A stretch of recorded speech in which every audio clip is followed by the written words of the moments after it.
Bismillahirrahmanirrahim ve bihi nesta'in innehu hayru nasirin ve mu'in ve sallallahu ala seyyidina ve nebiyyina ve alihi tahirin ve lanetullahi ala a'daihim ecma'in minel an ila liqa'i yevmiddin nehmeduhu ve nesta'inuh. 23-cü xutbədə Həzrət fəqirləri zahidliyə və varları məhəbbətli olmağa, ədəbli olmağa çağırır. Bu xutbədə demək olar ki, bir növ Həzrət fəqirlərə, imkansızlara səbri, imkanlara isə məhəbbət və ədəbi tövsiyə eləyərək birinci hissəsində buyurur ki, həmd-i sənadan sonra fəinnəl əmrə yənzilu minəs-səmai iləl-ərz kəqətəratil mətər İla kulli nəfsin bima qussimə ləhə. Ki, həqiqətən əmr göydən yerə yağış damcıları kimi nazil olur və hər kəsə demək olar ki, öz payı necə bölünübsə, o cürə də gəlib çatır. Necə yağışın damcısı düşəndə yerin bir hissəsini demək olar ki, sulayır ya bitkinin bir neçəsini sulayır. Həzrət buyurur, ruzi də təqribən o cürə, o formada insanlara ayrılır və hər bir şəxsin özünün özünə görə bir bölünmüş payı vardır. Min ziyadətin av nöqsanin, bəziləri mümkündür biraz çox pay aparsın, bəziləri mümkündür biraz az pay aparsın. Əlbəttə, insanların çox az pay aparmaqları bəzən insanların məsləhətinə görədir. Allah Teala birinə çox verir, birinə az ruzi verir. Çünki Həzrət Peyğəmbər buyurur ki, insanların bəzisi var ki, varraşmasalar iman gətirməyəcəklər. Bəziləri də vardır ki, kasıblamasalar iman gətirməyəcəklər. Sən Həzrət Peyğəmbər Əbu Azərə vəsiyyətində buyurur ki, ya Əbu Azər, qəmli halda olunan ibadət kimi Allaha heç vaxt ibadət olunmur. Yəni, insan qəmli olanda, biraz ürəyi tutuq olanda, biraz, necə deyim, sınıq olanda, onun ibadəti daha yerində olur, daha möhkəm olur və hədisi qüdsüdə də var ki, Allah Teala buyurur ki, ənəfi qulubin münkəsirə, mən sınıq qəlblərin içərisindəyəm ki, həmin sınıq qəlbdən o qəmli qəlblər ki, niyə Allah oradadır? Çünki o qəlblərin, o ürəklərin Allah Teala ilə rabitəsi daha yaxşı olar. Bəs bu insanların var və fəqir, yoxsulluq və varlılıq ki, insan əqidəsində bəzi hallarda təsir qoyar. Birinin imkanı olanda Allah yadına düşmür, biri də kasıb olanda Allah yadına düşmür. Ona görə Həzrət buyurur ki, bunu Allah imkanını aşağı salır, ta Allah yadına salsın, bunun imkanını yuxarı qaldırır. Bəzi cəhətdən ruzunun azlığı, çoxluğu bu cəhətdən məsləhət olar. Bəzi cəhətdən də mümkündür insanların bir-birinə elədiyi zülm, haqsızlıq, ədalətsizlik kiminsə payının azalmağına, kiminsə payının çoxalmağına səbəb olar. Və mümkündür bu sual verilsin ki, aya ədalətdəndirmi insanların bəzisi çox imkanlı, bəzisi çox imkansız?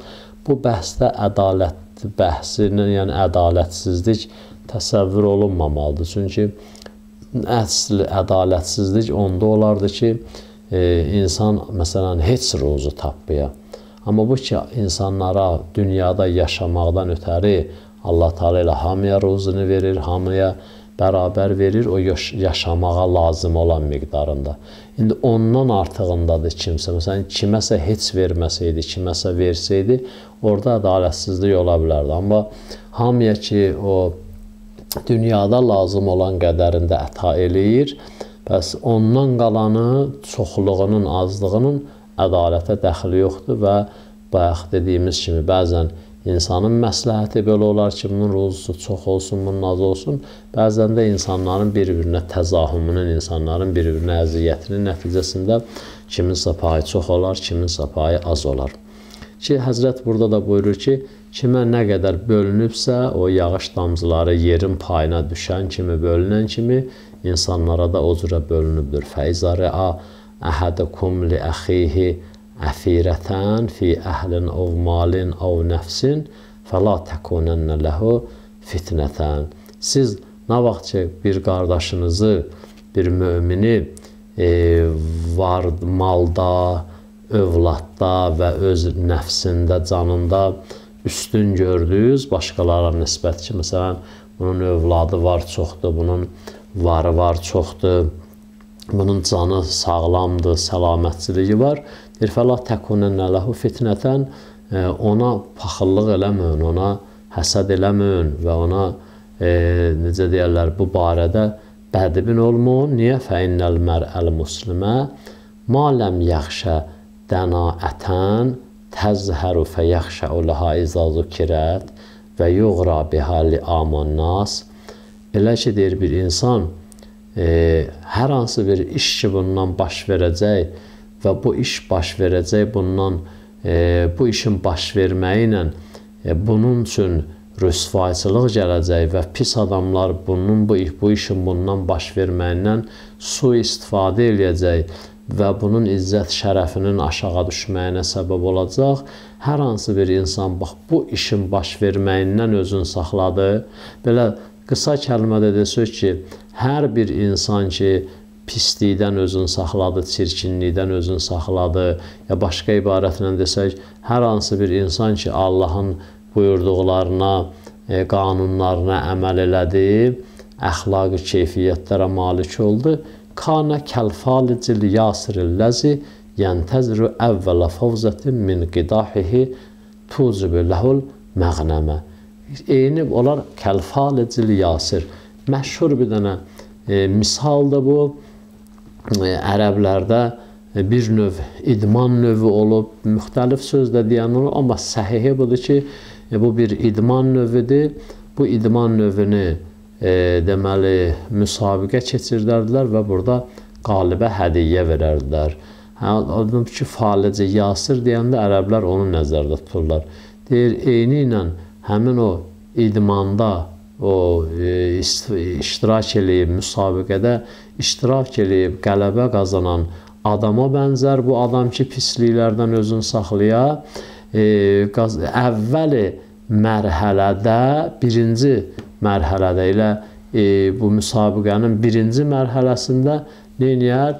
Özü bir hədiyyə alar ki, tucibu ləhul məğnəmə, onun demək olar ki, hədiyyəsinə, qənimətinə və varlanmasına səbəb olar. Eyni müsabiqədə birinci mərhələdə elə bir müsabiqəni qalibi və rekordunu yerinə yetirən adam ki, o mükafatı, müsabiqənin mükafatını götürər. Həzrət buyurur ki, hər hansı bir şəxs də o Allahın dediklərinə əməl eləyə və o yolda sabit qədəm ola və Allahın əmrlərinə, ilahi əxlaqla və o əxlaqı həm özü üstündə, həm cəmiyyətdə demək olar ki, riayət eləyə, öz üstündə də tətbiq eləyə. Bu müsabiqəsinin, həmin bu dünyanın, böyük idmanın, müsabiqənin elə bir mərhələsində qələbə çalıb və böyük mükafata layiq görülür ki, o mükafat da bunun ehtiyacsızlığına səbəb olar. Və yurfəu biha ənhul məğrəmə, həmin bu bir dərəcədə mükafatalar elə bir güclü, elə bir böyük və bahalı mükafatalar ki, bütün ziyanı ondan neynəyər götürər. Demək, iflasdan xilas eləyər onu, iflasdan nicat verər ona. Tam şəkildə bunun dünyasını və axirətini təmin eləyər. Və kəzalikəl mər'ul muslimul bəri minəl xiyanə. Pəs, ha belədir, bir müsəlman kişi ki, xəyanətdən uzaq oldu, xəyanət Həzrət burada mütləq deyib. Ona görə də biz deyə bilmərik, tək kiməsə xəyanət eləməyə aiddir. İnsan xain olur, xəyanətkar olur.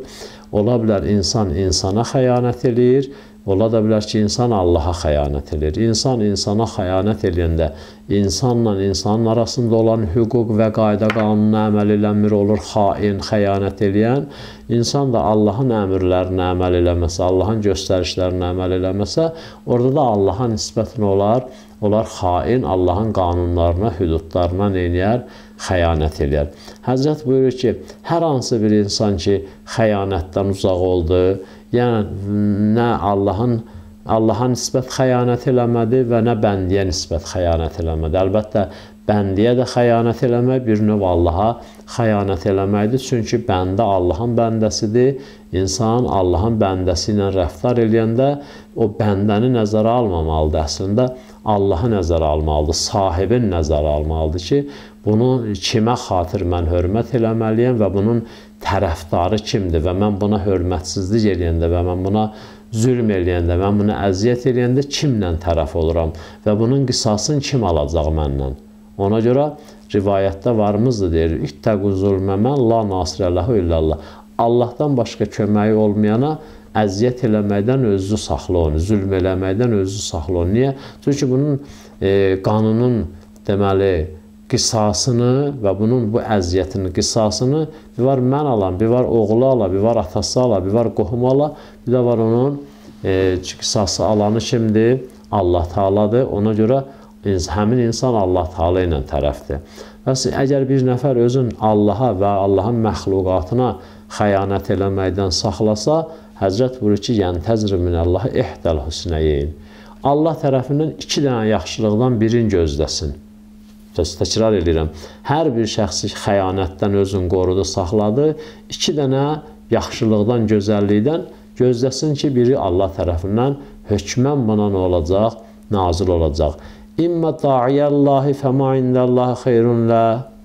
Biri budur ki, Allahın dəvəti gələr buna, Allahın dəvəti gələr buna, ömrü tamam olar və Allah onu öz yanına aparar. Bundan ki, xeyirli bir şey yoxdur. Cəli əleyhissalamın özü zərbətdənəndə dedi ki, fustu və Rəbbil Kəbə. And olsun Kəbənin Allahına ki, rahat oldum, xoşbəxt oldum, nicat tapdım, dünyadan qutardım.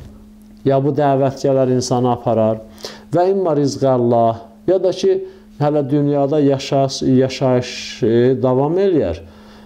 Yaşayış demək olar ki, ömrü hələ qutarmaz, amma bir Allah tərəfindən ruzi qapısı açılar bunun üzərinə, fəyzəhu və zu əhlin və mal. Bu adam gələr, həmin bu xəyanəti tərk edən adam mal və övlad sahibi olar. Dünyanın ki, zinətidir, mal və övlad, Quran buyurur, o dünyanın zinətidir və bu dünya zinətinə də bu günahdan çəkindiyinə görə malik olar. Və tək bundan qutarmaz və məhu dinuhu və həsəbu. Amma bununla belə dini də yerində qalar, şəxsiyyəti də yerində qalar. Amma insanlar hər gün, hər dəfə, hər an tarix boyu xəyanət ediblər, dünya ələ gətirməkdən ötəri nə dünyaları əllərinə gəlməyib, həm dinlərin əldən veriblər, həm də şəxsiyyətlərin, izzətlərin əllərindən veriblər. Və dünyanın ən böyük problemi büyünləri odur ki, insanlar elə bilirlər ki, kiməsə xəyanət eləməklə, kiminsə ruzusunu əlindən almaqla, kiminsə qapısını bağlamaqla bunların üzünə neyinir? Qapı açılır. Amma Allah Teala buyurur ki, siz mən deyənə əməl edin, dünya və axirət qapılarını mən açacağım sizin üzünüzə.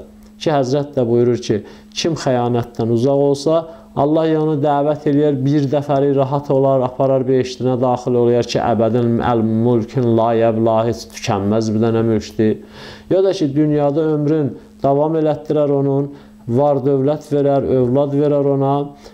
Bundan da əlavə ən başlıcası budur ki, o dinində də sabit olar, mümin də olar və şəxsiyyəti də nə olar? Yerində olar. Da bu, əksər adamlar kimi bir tikə çörəkdən ötəri ki, adın bir böyük bir vəzifə ya böyük bir malikiyyət qoyurlar, amma əslində bir tikə çörəkdir, ondan artıq bir şeydir.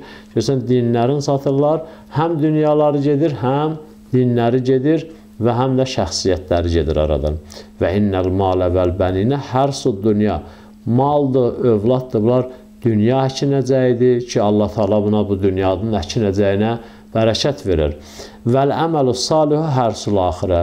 Salih əməl də axirətin əkinəcəkdir ki, həmin bu adam nə olar? Dinində sabit olar və şəxsiyyəti də yerində olar, axirəti üçün də əkin əkər. Və qəd yəcməhum Allah-u Teala li-əqvamin. Görürsən ki, bəzi insanlar olur ki, Allah Teala onların həm dünyasını verir, həm axirətini verir. Bəzi insanlar var, dünyaları yoxdur, axirətləri var. Bəzi insanlar var, dünyaları var, axirətləri yoxdur.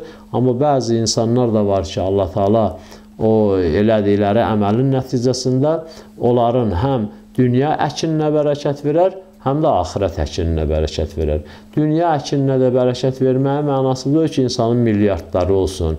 Əli əleyhissalam deyir, gündəlik ruzusundan artıq ruzusu olan insanlar qiyamətdə peşiman olacaqlar.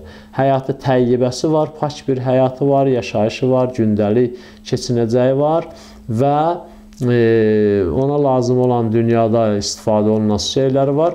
Axirəti üçün də əkini əkib, biçir yavaş-yavaş. Həzrət buyurur ki, bax, bəzi insanlar var, həm dünya əkini işləyir və məhsul verir, həm də axirət əkinin əkib və məhsulun götürür, göndərir axirəti üçün. Və sallallahu əla səyyidina və nəbiyyina və alihi tahirin.